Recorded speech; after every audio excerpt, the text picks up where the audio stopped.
आगर मालवा मध्य प्रदेश की 230 सीटों में महत्वपूर्ण स्थान रखता है। इसकी सबसे बड़ी वजह यह है कि पिछली बार जब चुनाव हुए थे, आगर मालवा में उपचुनाव हुए थे और यह सीट इसलिए महत्वपूर्ण हो गई थी कि जो यहां से जीतता उसकी सत्ता आ जाती। मगर इत्तफाकन कुछ परिस्थितियां ऐसी निर्मित हुई कि सत्ता परिवर्तन हुआ और भाजपा की सरकार आ गई। वर्तमान परिवेश में अगर हम देखें तो आगर मालवा में कांग्रेस के विपिन वानखेड़े विधायक हैं, जो एनएसयूआई के प्रदेश अध्यक्ष भी रहे हैं। विपिन वानखेड़े यहां पर 1998 वोट से जीते हैं। उन्होंने अपने निकटतम प्रतिद्वंदी बंटी ऊटवाल को हराया था और वर्तमान में उसी तरह से कांग्रेस पार्टी और भाजपा कैंपेनिंग में लगी है। यहां पर विपिन वानखेड़े की टिकट कांग्रेस की तरफ से निश्चित मानी जा रही है, मगर भारतीय जनता पार्टी में अभी खींचतान जारी है। हमारे साथ इस समय पर आगर विधानसभा की बात करने के लिए कांग्रेस पार्टी, भारतीय जनता पार्टी और आप पार्टी तीनों के यहाँ कार्यकर्ता मौजूद है। हम उनसे बात करेंगे और जानेंगे कि किस तरफ रुख आम जनता का हो रहा है। आप बताइए कि जिस तरह से चुनाव नजदीक आ रहे हैं, आप यहाँ पर हार चुके हैं चूंकि भाजपा का गढ़ था, वापस से भाजपा काबिज हो, क्या प्रयास करेंगे, किस तरह से आप कोशिश करेंगे? हमारे प्रदेश नेतृत्व और माननीय मुख्यमंत्री जी और देश के प्रधानमंत्री जी के आधार पर, हमारे संगठन के आधार पर, हमने जो मध्य प्रदेश में 2003 में जब अंधकार वाला प्रदेश मध्य प्रदेश की पहचान हो चुका था, उस अंधकार को मिटाने का काम भारतीय जनता पार्टी की सरकार ने किया। 2003 के बाद अभी तक जिस प्रकार से मध्य प्रदेश निरंतर प्रगतिशील है और कहीं न कहीं अपने आज राष्ट्र तक ही सीमित नहीं रहे, अंतर्राष्ट्रीय स्तर के भी लोग अब मध्य प्रदेश में इन्वेस्ट करने आ गए हैं और एक अलग ही पहचान मध्य प्रदेश की बन गई है। बाबा भीमराव जी अम्बेडकर के पंचतीर्थ हो, रामवन पंथ गमन हो, बाबा महाकाल की नगरी हो, महाकाल लोग हो, ओकारेश्वर में आदि शंकराचार्य जी की प्रतिमा से विभिन्न प्रकार के धार्मिकता के साथ साथ आर्थिक और हमारे जो पुरानी हमारी संस्कृति रही है, भारतीय संस्कृति हमारा पहचान, उसको पुनः जीवित करने का काम जो मध्य प्रदेश की सरकार निरंतर करती आ रही है, उसके आधार पर हमारी मूल सीट है आगर विधानसभा, जो हम जनसंघ से लेकर जीतते आए हैं। किसी कारणवश हम पिछले बार बहुत कम अंतर से चूक गए थे, परंतु हार तो हार होती है, उससे हमने सीख लिया है। हमारे संगठन ने निरंतर गति दी है और संगठन के माध्यम से हम निश्चित ही इस बार हमारी प्रदेश और राष्ट्र की सरकार के आधार पर संगठन की मेहनत से यह सीट पुनः जीतेंगे। बहुत सारे नेता लगे हैं बीजेपी में, कई विधायक पूर्व के रहे हैं, उसके अलावा कुछ सांसद भी यहाँ से प्रयास कर रहे हैं। किस तरह का टिकट वितरण आप सोचते हैं कि होना चाहिए जिससे आप विपिन वानखेड़े को टक्कर दे पाए? नहीं, संगठन जो भी करेगा तय करेगा, कार्यकर्ता उसके तैयार है और वो पूरी ताकत साथ में कार्यकर्ता लड़ेगा इस बार और निश्चित रूप से भारतीय जनता पार्टी की जीत होगी। चलिए, कांग्रेस पार्टी से भी जानना चाहेंगे किस तरह से सीट बचाएंगे आप, क्योंकि चूंकि बात करें विपिन वानखेड़े ने एक बीजेपी के गढ़ को यहाँ से छेदते हुए और जीत हासिल की थी। भाजपा की सबसे बड़ी समस्या है कि भाजपा के पास अभी दूल्हा ही नहीं है। विपिन वानखेड़े की टक्कर में भाजपा के पास कोई नेता नहीं है। विपिन भाई लगातार अच्छा काम कर रहे हैं। आज जो वर्तमान हालात देखते हैं हम, तो आज भाजपा ने भ्रष्टाचारियों का शासन चल रहा है। इस शासन में युवा वर्ग परेशान है, किसान परेशान है, मजदूर परेशान है, यहाँ तक कि महिलाएं परेशान है। शिवराज सिंह जी नई नई योजना ला रहे हैं, लाडली लक्ष्मी योजना, पहले महिलाओं की सुरक्षा की बात तो कर लें। हर मुकाम पे पूरा शासन भ्रष्ट और परेशान हो रहा है। विपिन वानखेड़े के कुछ काम बताएंगे आप जिससे आपको लगता है कि पुनः वापस यहाँ पे सीट पाएंगे? बिल्कुल, विपिन भाई ने अपनी निधि से हर गौशाला में 10,000 रुपये चारे के लिए दिए हैं। विपिन वानखेड़े ने मंदिरों पे दिया है।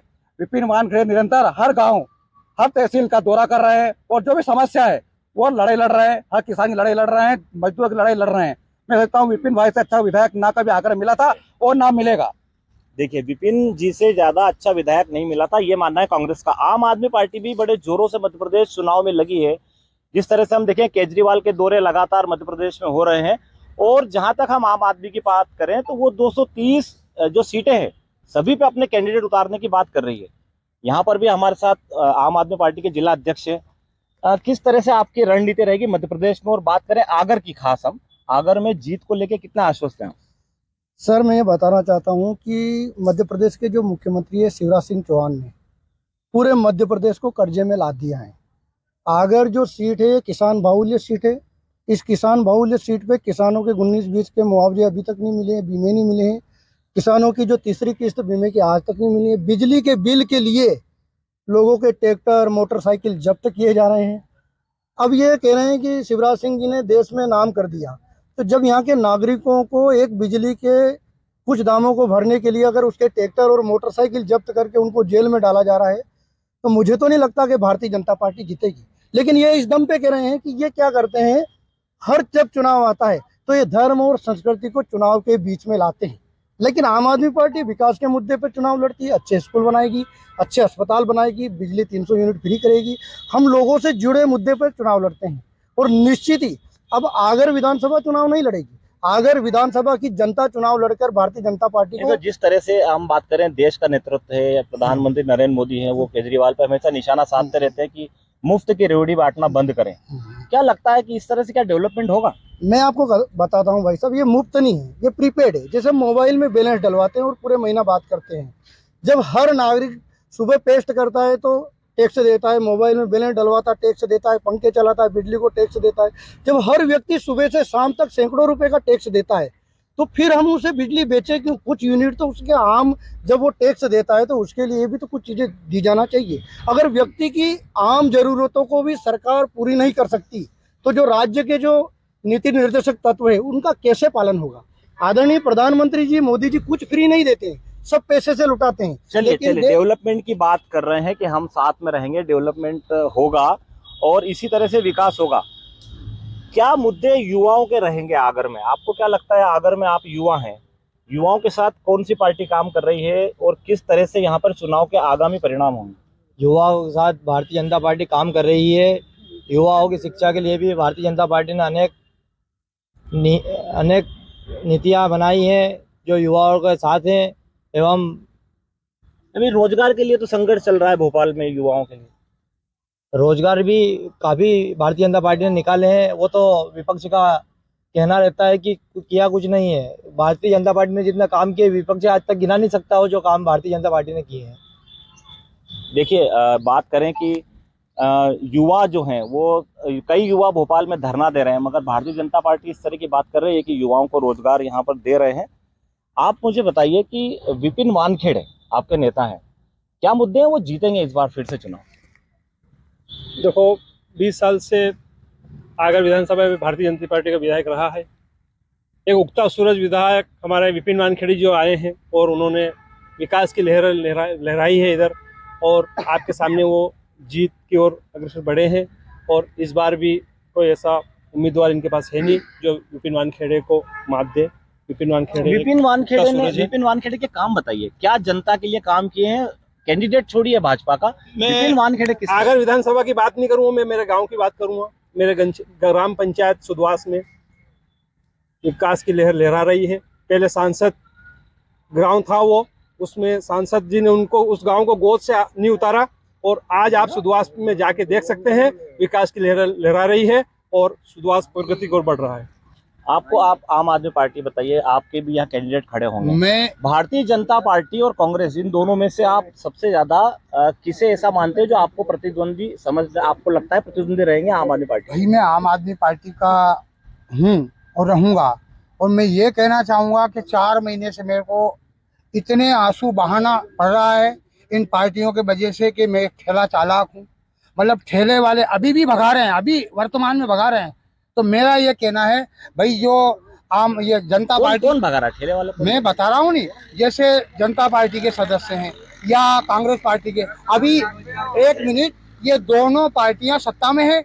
अब इन दोनों पार्टियों के पास मैं जा चुका हूं और हम सब लोग जा चुके हैं, लेकिन ये ठेले वाले का कुछ भी मतलब प्रबंध नहीं। अब जब गरीबों को तुम दूर बहाओगे, अभी ट्रैक्टर और ट्राली और जीप खड़ी हुई है कहाँ, जहाँ ठेले लगते हैं वहाँ। देखिए, दोनों पार्टी के ऊपर आरोप लगा रही है आम आदमी पार्टी की वो गरीबों के हितैषी नहीं है। क्या लगता है आपको? गरीबों के हितैषी ऐतिहासिक में अभी तक बता दे कि इस प्रकार की योजना अन्य सरकार ने भी करी हो। भारतीय जनता पार्टी की मुख्यमंत्री है विकास पुरुष, उनके देखे देख अन्य कांग्रेस सरकारों ने भी अपनाया है। उनकी लाडली बहना मुख्यमंत्री कन्यादान और इतने सारे खड़े हैं, एक भी उनकी योजना से एक ने तो लाभ लिया है। ये प्रधानमंत्री जैसे हमारा अटल बिहारी वाजपेयी ने जो प्रधानमंत्री रोड बनाया, इसका लाभ भी ले रहे हैं। दूसरा, ये मुख्यमंत्री कन्यादान और संबल योजना में और हर प्रकार की इतनी योजना है कि ये भी नहीं गिना पाएंगे ना, इनने खुद ने कोई किसी ने ली होगी। मैं खुले चैलेंज कर रहा हूँ। ग्रामीण परिवेश की बात करें, कितना डेवलपमेंट किया भाजपा ने, क्योंकि यहाँ पर कांग्रेस के विधायक है। इस स्थिति में आपके सीएम भी पूरे सीएम होने के बाद अब चुनाव आने वाले हैं, अगर नहीं आए, क्या विकास वास्तव में भाजपा ने कांग्रेस के विधायक रहते हुए किया है? बिल्कुल, आप सब यहाँ कहीं मेरे से वरिष्ठ भी हैं। 2003 से पहले की आप यहाँ की सड़कें देख लेना, क्या स्थिति थी। ग्रामीण सड़क तो दूर, हम आगर से उज्जैन अगर जाना होता था तो शायद 3 घंटे लगते थे 60 किलोमीटर तय करने में, पता ही नहीं रहता था कि सड़क कहाँ है। एक मेरे को अच्छे से याद है कि एक महिला की प्रसूति के दौरान मृत्यु हो गई थी, इलाज की सुविधा भी कांग्रेस सरकार में यहाँ पर नहीं मिलती थी। तो डेवलपमेंट तो सबको दिख रहा है, आज अच्छी अच्छी सड़कें बन गई हैं, वर्ल्ड क्लास लेवल की सड़कें मध्य प्रदेश में मौजूद है। ग्रामीण क्षेत्र में बात करें तो मुख्यमंत्री सड़क के माध्यम, प्रधानमंत्री सड़क के जो अटल जी ने चालू करी तो वो है प्रधानमंत्री सड़क भी हमारे प्रदेश में लागू है, जिसके माध्यम से हमारे डैम का काम हुआ है। कुंडालिया डैम आज सबसे बड़ा डैम है। उसके बाद बहुत जल्दी हड़ई में हमारा काम चालू होने वाला है, जिसका भूमि पूजन भी हमारी सरकार ने किया, उसके बाद कांग्रेस सरकार ने कर दिया। अस्पताल को लेकर जिला अस्पताल बना है। कोरोना में मध्य प्रदेश में टॉप में हमारा अस्पताल रहा इलाज के मामले में। और रही बात है, कांग्रेस के मित्र ने बताया था कि आज तक हमें ऐसे विधायक नहीं मिले, परंतु मेरा तो मानना है कि यहाँ कांग्रेस की ओर 3 इससे पहले 4 विधायक रहे हैं, जिसकी जितनी क्षमता होती है वो उतना काम करता है। और रही बात वानखेड़े जी के, उन्होंने अपने व्यक्तिगत पोस्टर, अपने नाम के गेट और जो निधि भी दी है तो वो उसमें भी उनका नाम किया है। मंदिर में अगर मैं रहता हूँ, मैंने तो एक भी मंदिर में ना देखा नहीं कि उन्होंने किसी निधि का उपयोग करा है। 2 मदरसों में जरूर दिए, वो देखा है मैंने। और रही बात के उन्होंने विकास किया और ये किया, तो मैंने अगर मैं उनके बोर्ड लगाने और स्वागत द्वार के अलावा कुछ भी ऐसा देखा नहीं कि उन्होंने कोई बहुत बड़ा कोई और आंदोलन की बात। अगर युवा विधायक है तो उन्होंने भारतीय जनता पार्टी आरोप लगा रही है कि विधायक ने जो काम किए हैं उसमें उन्होंने बोर्ड लगाए हैं, यहाँ पर बोर्ड लगाने के बाद उन्होंने अपने फोटो लगाए। क्या कहेंगे आप, क्या विधायक ने उनको खुद को पॉपुलर करने के लिए विधायक निधि का उपयोग दुरुपयोग किया? मैं तो कहता हूँ कि इनको अपने घेरे में झांकना चाहिए। सांसद ने इतने गेट बनाए हैं, उस पर सांसद के फोटो लग रहे हैं, इसको विधायक फोटो सभी लगाते हैं, और जिसने काम किया है वो बताना पड़ता है, क्योंकि भाजपा ने परंपरा नहीं चालू कर दी है कि आप क्या कर रहे हो भैया बताओ। ये भाजपा कहती है, इसलिए हमको बताना पड़ रहा है। विपिन वानखेड़े मंत्री कह रहे हैं ना, मेरे गांव में 2 लाख रुपए हनुमान मंदिर को विपिन वानखेड़े ने दिए हैं, जिसका प्रत्येक गवाह हूं। वो आप जाके जनपद पर तलाश कर लीजिए। विपिन वानखेड़े हर गांव हर खेड़े जहाँ डीपी नहीं वहाँ डीपी लगवाई है उनके निजी संसाधन से, जबकि शिवराज सिंह जी ने उनकी निधि के अलावा आगे कोई उन सुविधा नहीं दी। उसका विपिन भाई ने अपने जेब से, अपनी निधि से पूरा विकास काम किया है और विकास का परचम लहरा दिया। और मैं तो कहता हूँ, मत पड़ो चक्कर में, कोई नहीं है टक्कर में। विपिन वानखेड़े जिंदाबाद, कांग्रेस पार्टी जिंदाबाद। देखिए, बहस अपनी जगह सब चल रही है। कांग्रेस पार्टी और भारतीय जनता पार्टी अपने अपने दावे कर रही है। इसी बीच आम आदमी पार्टी की भी मध्य प्रदेश में एंट्री अब होगी और आगर से भी चुनाव आम आदमी पार्टी लड़ेगी। आने वाले समय में किस तरह के परिणाम सामने आते हैं, क्या कांग्रेस पार्टी फिर से जो भाजपा का गढ़ है उसे भेद कर अपने वर्तमान विधायक को कंटिन्यू रखती है, या भारतीय जनता पार्टी विधायक को हराकर सीट वापस से भाजपा के झोली में डालेगी? ये आने वाला वक्त बताएगा। विजय राहुल के साथ प्रमोद कारपेंटर, आगर मालवा, MP तक।